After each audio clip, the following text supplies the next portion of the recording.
This is Terry Clay. I am back with another video, and today's video, I have did a series, or I did a challenge for myself. You always should challenge yourself. But anyway, I did a challenge for myself that I would do 30 videos in 30 days. So you are actually in participation with me, and this is my second video. I did one yesterday on the topic of how to. I did like a tutorial video or whatever, and the tutorial was to help people that didn't know how to invite all your friends um, on Facebook to an event. So if you just check out my YouTube channel, it's at Stepping Out of the Box. It's just stepping out of the box, stepping out of the box. And so I decided that today's the second video, so this is number two.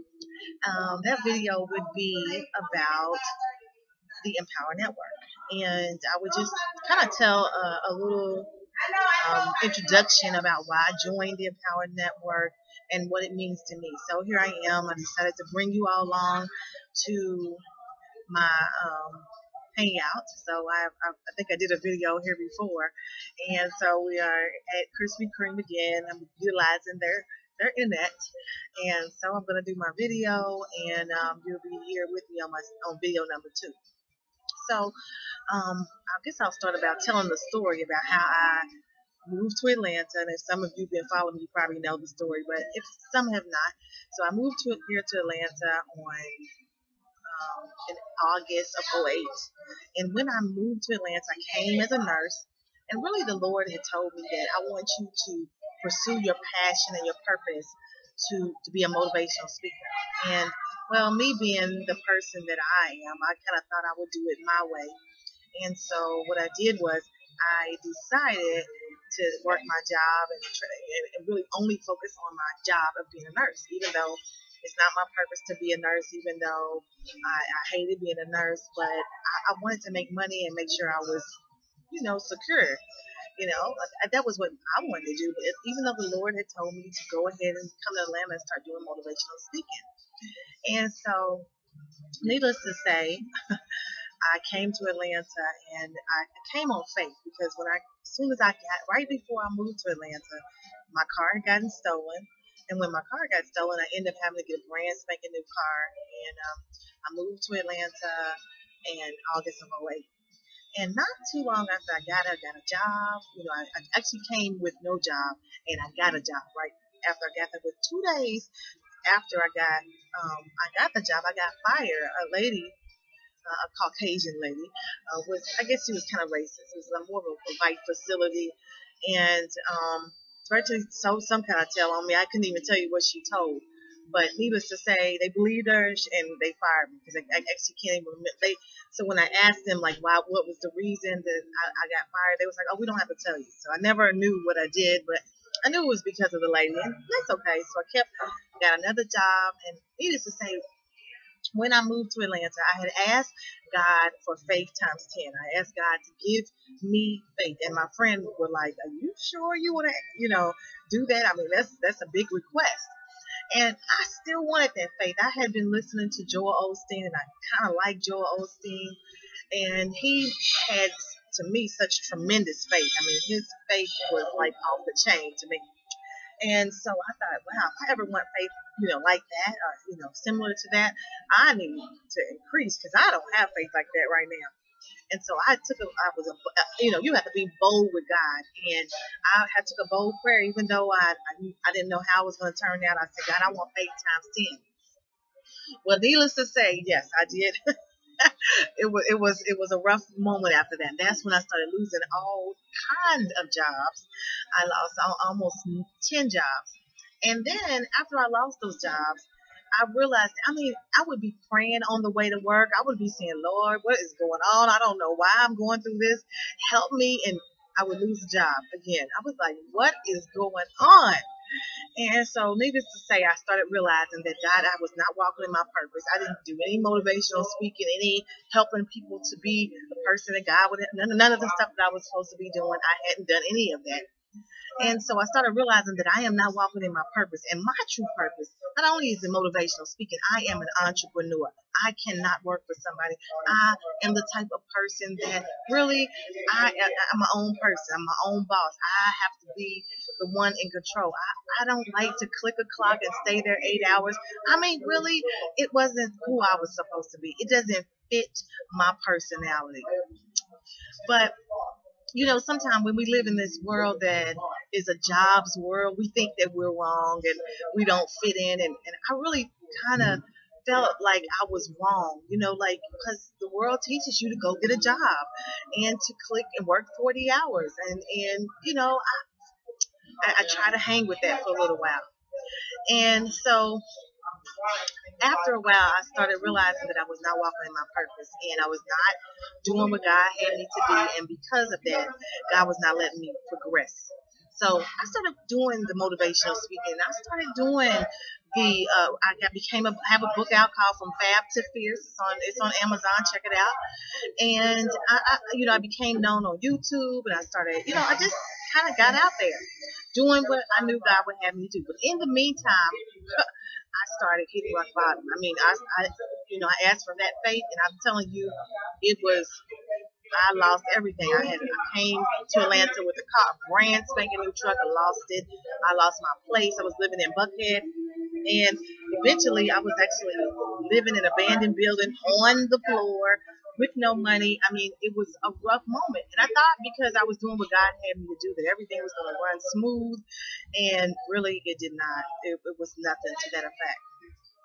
Well, needless to say, after I slept on the floor for a while and I lost everything, and I'm telling you, it was rough. There were moments. This was in the winter time of the dead of winter, and I would be sleeping on the floor on an ice cold floor. I had a pillow, a blanket, my laptop, sometimes a phone, and virtually that was it. No heat in the house. It was ice cold on the floor.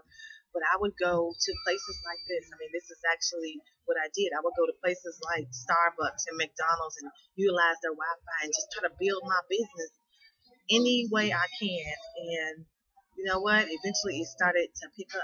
Things started to work, kind of how I wanted. Not perfect, but it started getting better. Well, after I started really traveling and starting, I just got off of a vision board party tour, started putting on tours, and I had talked to a coach, and that's what she told me to do, put on my own events. I realized after doing these events, or in the midst of doing these events, that I had to be there. I had to be, me and my team, I had to be working, putting on these events. I'm working as a speaker. I'm working as a coach. I'm working as an author. I had to be writing the book. Well, I felt like I started to think like true wealth, as an entrepreneur should be, or how I think an entrepreneur should be. I started to think that I wanted some sort of residual income. And a residual income is the type of income that virtually just comes, and you didn't go and speak and then they handed you a check. You may be at home in the bed, you may be at church, you may be anywhere, and all of a sudden you'll be making some sort of money coming in.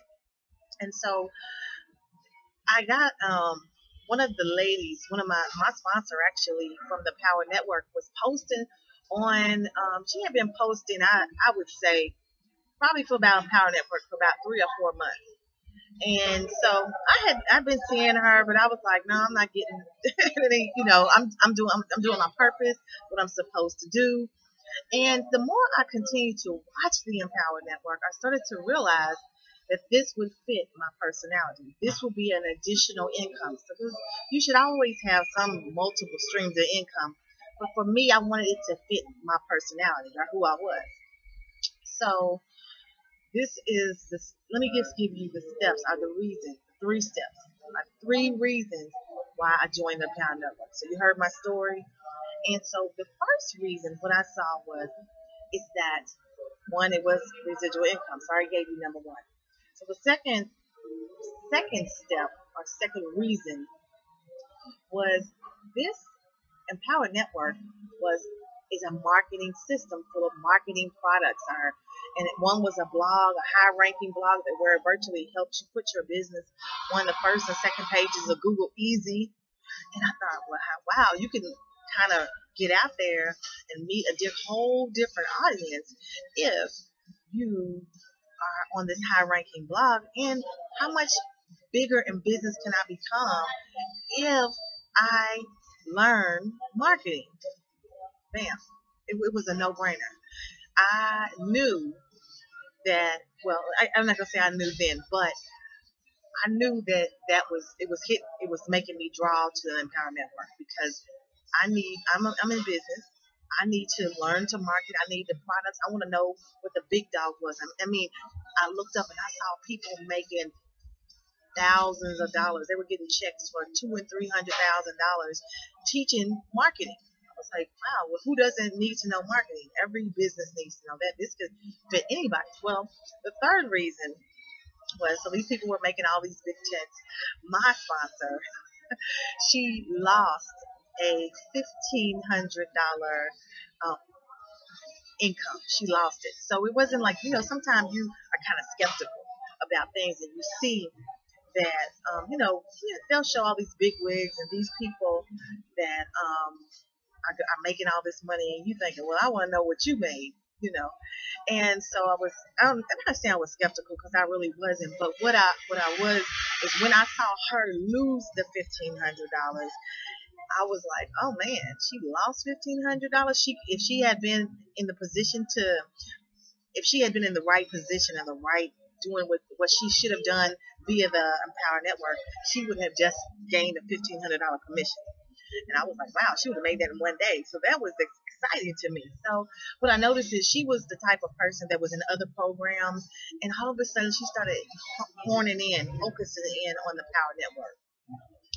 So when I saw her kind of focus on the Power Network, it made me say, you know what? I think I'm going to try this out. And that's what I did. It was one of the best decisions I ever made. I'm telling you, for my business as a motivational speaker, if I put out blogs that are these blogs are hitting page 1 and 2 easily on Google. Not even that, I'm even helping other people by writing blogs for their business. And getting them ranked on the first page of Google. So, if you're not necessarily interested in the Power Network, hey, if you're a business owner and you want your blog ranked on Google, hey, let me write a blog for you. I can do that. So that's really why I joined the Power Network. I thought it was an outstanding opportunity to learn to market my business. That was the main reason. And on top of that, I can make money in my sleep, residual income. And that's it. That's it. That's the best reason. So this is my video for today of why I joined the Empower Network. It's a little long and I may even split it in half for you all. And so I'm going to end here. And if you are interested in joining the Empower Network, you can check out my link below. This is a YouTube video. And so the link will be there. Connect with me on Facebook because my Facebook page is also there as well. So, I'm going to end here. So thank you for joining me at my local hangout.